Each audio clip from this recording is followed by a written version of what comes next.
आज हम लोग यहाँ पावन वाल्मीकि तीर्थ पर हैं।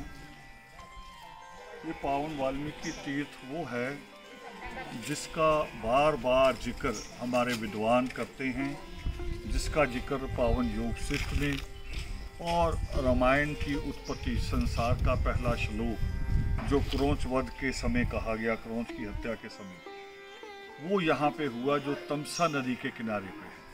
ये उसी आश्रम का एक भाव्यारूप, उस जो प्रकृति वातावरण जहाँ पर भारद्वाज ज्ञान प्राप्त करने के लिए आए थे, और भारद्वाज जब ज्ञान प्राप्त करने आए थे तो उस वक्त वो 9 विद्याओं के ज्ञाता थे। और ये कुछ चीज़ें यहाँ उस तरीके से बनाई गई हैं, इनको आप देखेंगे इसमें, क्योंकि ये ज़मीन अब जो है तमसा नदी के पार नेपाल में है। तो यहाँ पर जो आप मंदिरों को देखेंगे तो इनका रूप जो है वो नेपाल की उसी शैली में है जैसे नेपाल में होता है। अब आगे आइए आप, यहाँ पर ये सशस्त्र बल है यहाँ की सुरक्षा के लिए।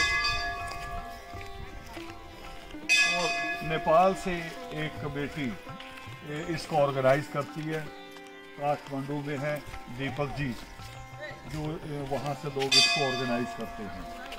मगर यहाँ भी वही विडंबना है जो बाकी तीर्थों के साथ है। जैसे बाकी तीर्थों के ऊपर एक ही जगह कहा जाता है कि सारा इतिहास वहीं समेट के वहीं इकट्ठा कर दिया जाए, वही कोशिश यहाँ रहते की गई है। आप यहाँ देखेंगे, आगे आएंगे तो यहाँ पर वही सीता की कुटिया हालांकि हो सकती है, क्योंकि सीता का जो पहला उसने आश्रम चुना था वो यही वाल्मीकि आश्रम था।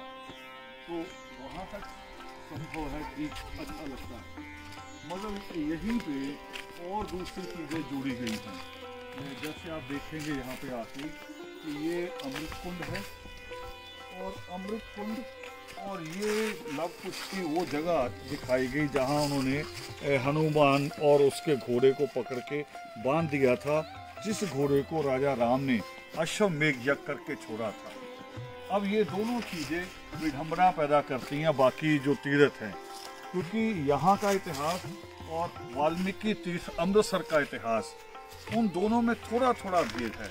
माँ सीता की पहली शरण स्थली यही है। जब वो अयोध्या से जा रही थी तो उनकी पहली शरण स्थली है, और यहीं पे है जो वाल्मीकि योग आप देखेंगे। छोटे छोटे चिन्ह बनाए गए हैं दोबारा से, ये नहीं रहे होंगे पहले, मगर उनको दोबारा पुनर्जीवित किया गया। ये आप देखेंगे तो बिल्कुल छोटा सा, इसको कोई कक्षा नहीं कह सकते आप, मगर लिख के लगाया आप इस बोर्ड को देखेंगे तो वाल्मीकि योग मंदिर। और योग मंदिर होना तो बहुत विशाल होना चाहिए, मगर दोबारा से कोशिश है यहाँ की कमेटी की कि उन्हीं चीज़ों को जीवित करें।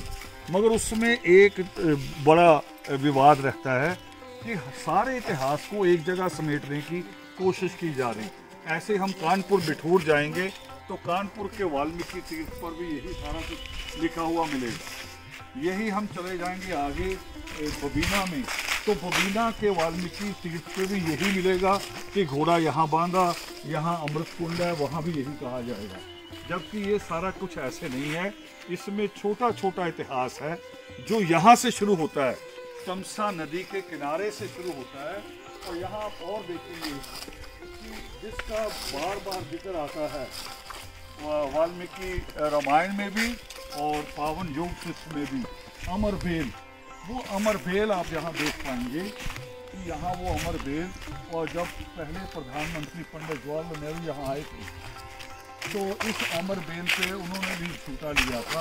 ये अमरबेल उसी पे, ये आपको निशान ये नजर आ रही है, जो बड़े तने नजर आ रहे हैं मजबूत, ये अमरबेल है असल में। और ये पूरे के पूरे आप दूर तक देखेंगे तो पूरे के पूरे में फैली हुई नजर आएंगे। तो ये है पावन वाल्मीकि तीर्थ, तमसा नदी के किनारे, वाल्मीकि नगर, बिहार। और ये जो हिस्सा है ये नेपाल में है। ये वाल्मीकि तीर्थ का जो हिस्सा है, जैसे हम तमसा नदी को पार करते हैं तो ये नेपाल देश शुरू हो जाता है। जय वाल्मीकि।